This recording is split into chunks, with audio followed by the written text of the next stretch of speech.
CMR shopping mall biggest festive ధమాకా గంటకు బహుమతులు గెలుచుకోండి. నమస్తే, నేను Keshav. Welcome to Suman TV. సనాతన ధర్మం అంటే ఏంటి? ఇప్పుడు సనాతన ధర్మం చుట్టూ రాజకీయం ఎందుకు నడుస్తోంది? AP deputy CM Pawan Kalyan చేసిన వ్యాఖ్యలు, దానికి కొనసాగింపుగా తమిళనాడు ఉప ముఖ్యమంత్రి తరఫున జరుగుతున్నటువంటి రాద్ధాంతం, ఇవన్నీ కలిపి ఒక కొత్త ప్రశ్నని లేవదీస్తున్నాయి. అసలు సనాతన ధర్మం అంటే ఏంటి? దీన్ని ఆచరించడం ఈ రోజుల్లో సాధ్యమా అనేటువంటి ప్రశ్న ఎదురవుతుంది. దీనిపైన ప్రత్యేకమైన విశ్లేషణ చూద్దాం. మనతో పాటు మాజీ డీజీపీ, అలానే ప్రముఖ సంఘ సేవకులు అరవిందరావు గారు ఉన్నారు. అరవిందరావు గారు, నమస్కారం. నమస్కారం అండి. కులం గురించి మనుస్మృతిలో లేదంటారు, కానీ ఇప్పుడు విభేదిస్తున్న వాళ్ళందరూ ప్రధానంగా చేస్తున్నటువంటి ఆరోపణ కులాల వివక్ష, అలానే అస్పృశ్యత అనే అంశం, సతీ సహగమనం లాంటి సంప్రదాయాల్ని ఆ రోజుల్లో పెంచి పోషించారు, ఇవన్నీ మళ్ళీ తీసుకొస్తారా అనే చర్చ కూడా లేవదీస్తున్నారు. సమాధానం నాకు డిబేట్ పెట్టండి. మీ పుస్తకం మీ ఛానల్లోనే ఒక డిబేట్ పెట్టండి. ఎవరైనా పండితుని తీసుకురండి, ఏ పుస్తకంలో ఉన్నదో నాకు చూపించమనండి. నాకు చూపిస్తే నేను ఊరికే అవుతాను. నేను క్షమాపణ చెప్పి ఊరికే ఉంటా. ఏ పుస్తకంలో ఉందో చూపమని చెప్పండి. అసలు 4000 కులాల గురించి ఏ పుస్తకంలో ఉందో చెప్పమనండి. మనుస్మృతి నువ్వు చాకలిగా ఉండు, నువ్వు మంగలివాడిగా ఉండు, నువ్వు మలారగా ఉండు. మనుస్మృతిలో కొన్ని కులాల మెన్షన్ ఉంది, కులాల పేర్లు చెప్పారు. ఎందుకు చెప్పారు అంటే, ఇదిగో ఫలానా వర్ణ సంకరం జరిగినప్పుడు నువ్వు అక్కడ దానిలో ఉండు, దీనిలో ఉండు అని చెప్పారు. కానీ ఆ కులాలన్నీ అప్పటికే ఉన్నాయి. మనుస్మృతి కాలానికే చాలా సొసైటీ డెవలప్ అయిందండి. ఇప్పుడు ఏదో ఒక అమార్ఫస్ గ్రూప్, ఏదో ఒక గ్రూప్ ఉంటే ఆ గ్రూప్ లో నువ్వు దానిలో ఉండు, నువ్వు దీనిలో ఉండు అని మనకు చెప్పలేదు. ఆ విధంగా చెప్పలేదు, చెప్పడానికి వీలు కూడా లేదు. ఇంత పెద్ద దేశంలో చెప్పడానికి వీలు కూడా లేదు. సో కాబట్టి అప్పుడు చెప్పినటువంటిది ఓన్లీ వర్ణముల గురించి కూడా ఏ ఆధారం పైన చెప్పారంటే, అది కూడా సత్వము, రజస్సు, తమో అనేటువంటి గుణములు, వాళ్ళ యొక్క బేసిక్ క్యారెక్టరిస్టిక్స్, వాడి యొక్క నేచర్, వాడి యొక్క ఇంక్లినేషన్ అంటాం చూడండి, వాడి యొక్క స్వభావాన్ని బట్టి ఒక సాత్విక స్వభావం ఉన్నటువంటి వాడు ఈ పని చేయాలి, కొంచెం రజోగుణం ఉండి కొంచెం ధైర్యం ఉండి చేసేటువంటి వాడు ఇంకొక పని చేయాలి. అది ఏమీ కాకుండా ఇంకొద్దిగా మామూలుగా ఏదో కామన్ గా ఉండి వాడు ఏదో ఎవడో చెప్తే ఏదో పని చేసేటువంటి వాడు ఈ కేటగిరీలో ఉండాలి అని 4 వర్ణాలు చెప్పారు. కానీ ఇంకా మిగతా ఇంకేమీ చెప్పలేదు.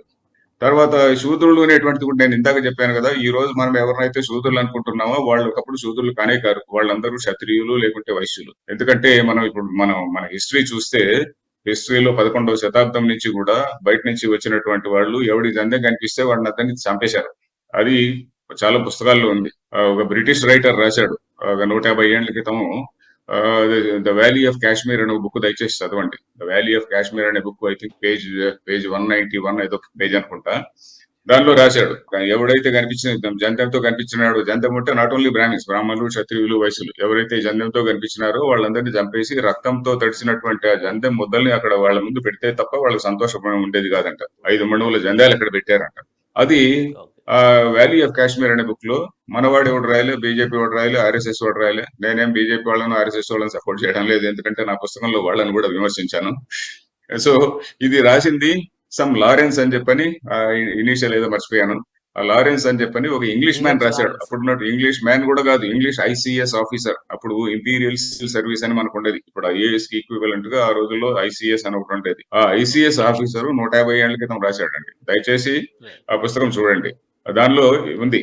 సో ఈ విధంగా ఎవరైతే బయట నుంచి వచ్చినటువంటి వాళ్ళు జంధ్యం ఉన్నటువంటి వాళ్ళందరినీ చంపేశారో, చాలా మంది జంధ్యాలు తీసిపడేసి తమకు తాము శూద్రులు అని చెప్పి అనుకున్నారు. But they continued the same trade. అందుకనే అప్పుడు వైశ్యులని చెప్పి వ్యాపారం చేసుకుంటున్నటువంటి వాళ్ళు శూద్రులుగా వ్యాపారం చేసుకుంటున్నారు. వైశ్యులని చెప్పి సేద్యం చేసుకునేటువంటి వాళ్ళు ఇప్పుడు శూద్రులుగా చేసుకుంటున్నారు.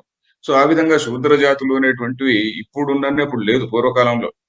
ఒకప్పుడు అందరూ చాలా మంది కేవలం సర్వెంట్ కేటగిరీ అనేది అయితే ఉన్నదో వాళ్ళని మాత్రమే శూద్రులు అనేవాళ్ళు. మీరు దయచేసి హిస్టరీ మనం ఇవన్నీ చూస్తే కానీ మనకు తెలుస్తుందండి. దేశవ్యాప్తంగా మరొకసారి, ఎందుకంటే దక్షిణాది నుంచే గతంలో కూడా భక్తి ఉద్యమాలు, సంస్కరణ ఉద్యమాలు, ఆది శంకరాచార్యుల దగ్గర నుంచి జరిగినటువంటి సంప్రదాయాన్ని మనం చూస్తున్నాం. మరొకసారి దక్షిణాది నుంచి సనాతన ధర్మం పట్ల చర్చ జరగడానికి ఒక బీజం పడిందని అనుకోవచ్చా? కరెక్టే. ఎందుకు వచ్చాయంటే, మనం ఆ ఒరిజినల్ స్పిరిట్ మర్చిపోయాం.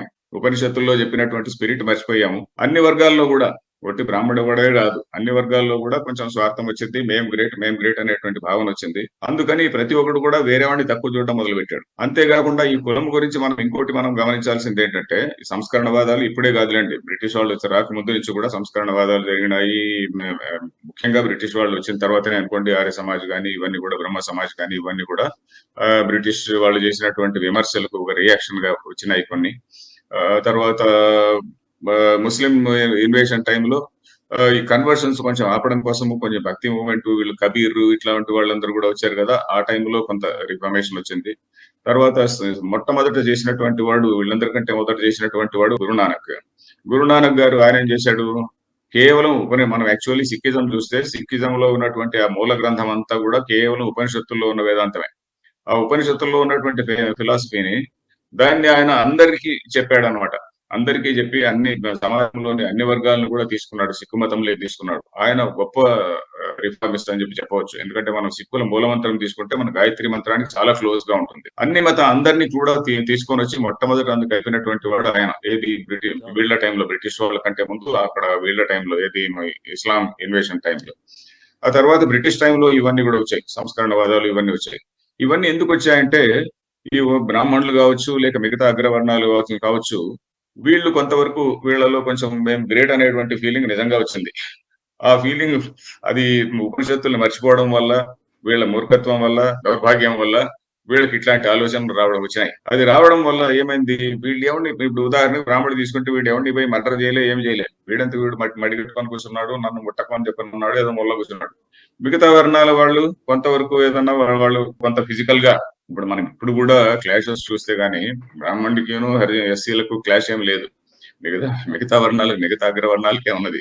సో ఎనీవే ఈ అగ్రవర్ణాలు సోకాల్డ్ అగ్రవర్ణాలన్నీ కూడా మేము గ్రేట్ అనేటువంటి భావనలో వచ్చారు. అది చాలా తప్పు అని నేను ఒప్పుకుంటా. దానిలో డౌట్ ఏం లేదు. అది డౌట్ ఏం లేదు. అలా ఎవరన్నా చేస్తుంటే గానీ అది చాలా తప్పు. Right. Right. Thank you Aravind Rao గారు. మీ అభిప్రాయాలు తెలియజేసినందుకు.